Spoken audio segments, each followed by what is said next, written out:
We knew it was coming, it was just a matter of when and for how much, but it's finally here. Google Pixel 2 and Pixel 2 XL are revealed. They're in the flesh now, and I have plenty of thoughts, so let's just jump right into it. So this is the phone.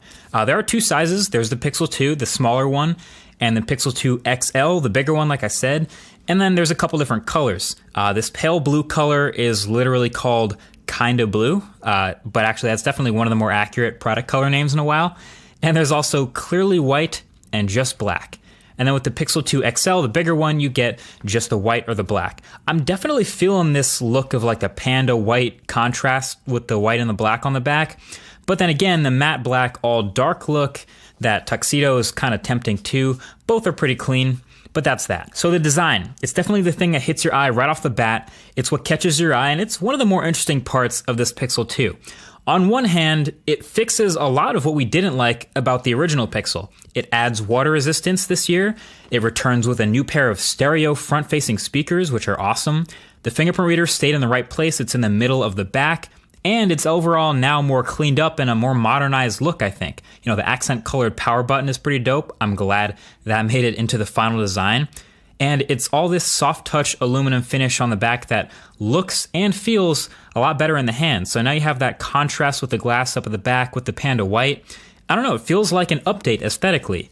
But on the other hand, it adds a camera bump where there wasn't one before. It's gotten rid of the headphone jack, no headphone jack in the Pixel 2, and it still doesn't have wireless charging since it's all metal. And something about these bezels just isn't quite right. It just isn't up to 2017 standards like we're used to, I gotta say. So it's definitely not a perfect design. Like you look at this Pixel 2 XL, the bigger one, obviously the screen gets closer to the edges than before, which is impressive because it has those front-facing speakers, but it's the side bezels that make it feel weird. Like we're so used to side bezels being so thin, especially on all these other phones, it gets right up to the rail. But the thicker side bezels here on the Pixel 2 combined with the rounded corners really make it feel like the display is sort of sunken in, like it's on the inside of the phone instead of plastered onto the front of it. I don't know, it's kind of hard to explain with the terrible lighting and the crowded hands-on area, but I'm doing my best. Hopefully you can see what I'm talking about. So with that, I'd say basically the worst part of the original Pixel, in my opinion, the design, is probably still the worst part of the Pixel 2, but everything else did get way better. The display, for example, it's great. The smaller Pixel 2 has a much more familiar form factor with the bigger bezels on the forehead and the chin. That now gets a 1080p AMOLED display. And the Pixel 2 XL, which, let's be real, is probably the one I'm going to get, that now has a 6-inch Quad HD 18:9 POLED display. So right in line with 2017, a little taller than your normal 16:9. Ideally nice and bright and saturated, but of course I'll have to test that outdoors to really find out how good they are. And the specs are also now new. So Snapdragon 835, 4 gigs of RAM, pretty similar sized batteries to last year. I wouldn't say that's an upgrade, but I think it's pretty clear battery life and performance are things will have to be tested for the full review. You got a bigger display, but now it's OLED, so you know there's some pros and cons there. That I will be testing. And the software experience itself got a bit of an overhaul as well. There are some Pixel exclusive features in here in Android 8.0 Oreo that are welcome. So first of all, these wallpapers are pretty sweet. I don't know if you've noticed, but they're kind of moving a little bit. There's some stuff that you can see that moves while the rest of it stays still. They have a bunch of these included with the launcher of the phone, so that looks pretty cool. You can pick between some of those. There's some space ones, some Earth ones looking down. And then the launcher itself is a bit reorganized, so now you have the search bar at the bottom underneath the dock. So I actually think that's a good call. It's much easier to reach more often, especially because on the big screen phones, you're always stretching your finger to get all the way to the top. So the gesture swipe up to get to your app drawer is still there. All the rest is very familiar, but I've talked about Android 8.0 and all its features in the past. I think I'll link the video below if you haven't seen it already. But now since it is an OLED display, you get to add the always on display feature. So it's going to give you your time and the logos of any notifications you might have waiting for you, so you can check that at a glance without turning the screen on of the whole phone. Nice. And then here's the dopest part about that though. There's a feature called Now Playing that if you turn this on, will take advantage of the microphones that are always on this phone. You know how they're always listening for your OK Google keyword. it just takes advantage of those and it listens for the songs in the background. So if there's any music playing nearby, say you're in a coffee shop or something, and there's a song, it'll actively tell you what song is playing, where you're at, and put it right on your lock screen without you having to do anything. And then better yet, if you double tap on it, it'll take you to a Google Assistant card about that song, so you can grab the album on Spotify or Google Play Music or YouTube or whatever you want.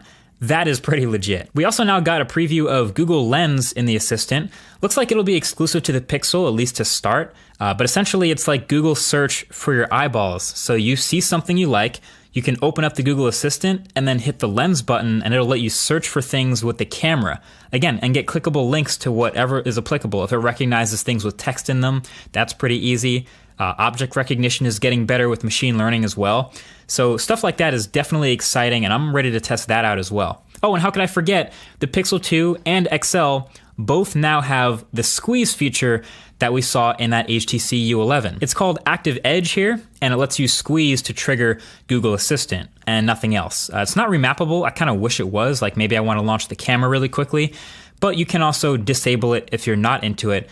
But yeah, you can now get to the Assistant faster than ever with that squeeze technology. And that's consistent with the whole theme of presentation from Google today, which is they're pushing AI first pretty hard.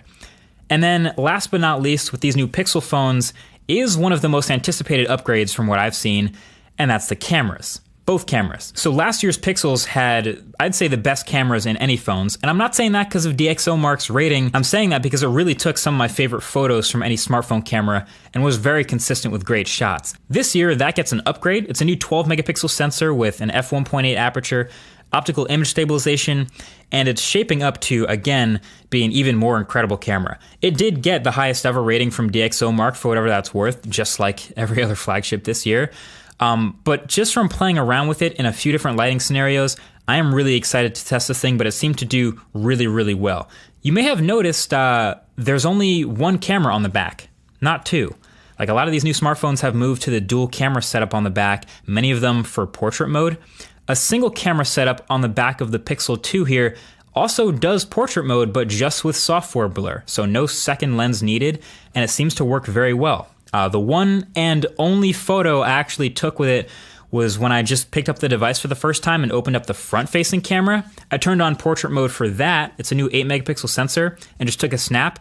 And this is the photo I got out of it. Immediately really impressive. You don't see too many front-facing cameras taking photos this good in lighting this bad, so I imagine you can get some pretty stellar stuff out of this guy with any attention to lighting. Plus, the portrait mode can continue to get better with time and learn edges better, and machine learning can take that to the next level. So overall, I'm pretty pumped for this camera. So the Pixel 2 is definitely exciting overall as a package, as a phone. I can't wait to get my hands on this thing.